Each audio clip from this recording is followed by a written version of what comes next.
বর্তমানে বলিউডে এক অন্যতম অভিনেত্রী দীপিকা পাড়ুকোন। শাহরুখ খানের হাত ধরে ওম শান্তি ওম সিনেমাতে আবির্ভাব হয়ে বলিউডে সাড়া ফেলে দিয়েছে।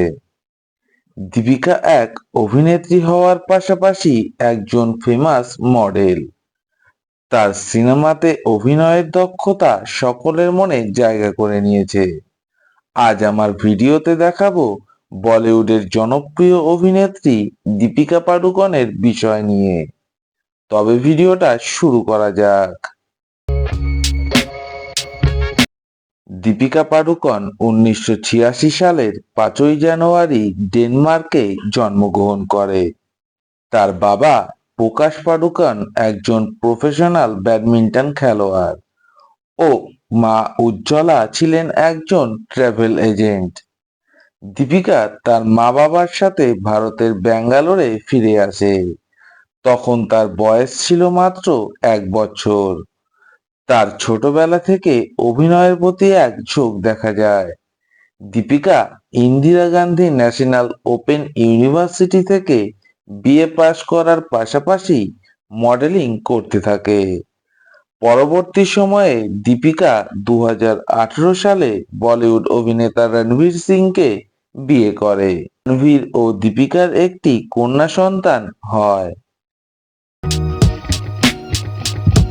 দীপিকা পাড়ুকোন মডেলিং এর পাশাপাশি হিন্দি সিনেমায় তার উত্থান হয় ওম শান্তি ওম সিনেমার মধ্য দিয়ে। দীপিকা প্রথম সিনেমা করে এত জনপ্রিয় হয়ে ওঠে যে তার সিনেমা ক্যারিয়ারে তাকে আর পেছনে ফিরে তাকাতে হয়নি। সে একের পর এক সুপারহিট সিনেমায় দর্শকদের উপহার দিয়েছে। তার মাঝে বাচনা এ হাসিনো, চাঁদনি চক টু চায়না, লাভ আজকাল, হাউসফুল, দম মারো দম, রেস টু, এ জওয়ানি হে দিওয়ানি, চেন্নাই এক্সপ্রেস, পিকু, বাজিরাও মাস্তানি, পাঠান, জওয়ান, সিংঘাম এগেইন এছাড়া আরো অনেক সুপারহিট সিনেমায় সে কাজ করেছে। দীপিকা পাড়ুকোন হিন্দি সিনেমার পাশাপাশি দক্ষিণের সিনেমাতেও অভিনয় করেছে। এমনকি দীপিকা অনেক মিউজিক ভিডিওতেও কাজ করেছে। ইদানিং সময়ে দীপিকা মা হওয়ার কারণে সিনেমা জগৎ থেকে দূরত্ব বজায় রেখেছে। আশা রাখি সিনেমা জগতে ফিরে এসে আবারও সে আরো ভালো ভালো সিনেমা দর্শকদের উপহার দেবে।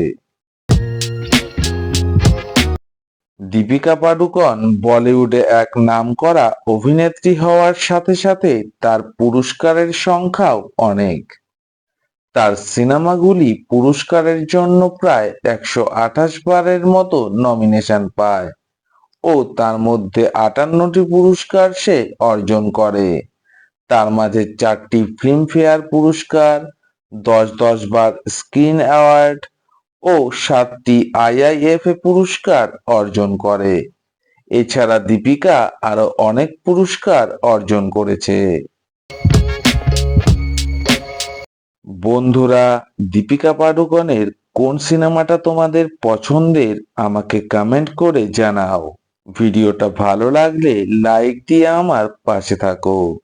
ভিডিওটা বেশি বেশি করে শেয়ার করে দিও। যারা আমার চ্যানেলে নতুন এসেছো তারা আমার চ্যানেলটাকে সাবস্ক্রাইব করে বেল আইকনটাকে অল করে দাও, যাতে আপকামিং ভিডিওগুলো প্রথমেই দেখতে পাও। আজকের ভিডিও এই পর্যন্ত। আবার দেখা হবে নতুন ভিডিওতে নতুন টপিক নিয়ে।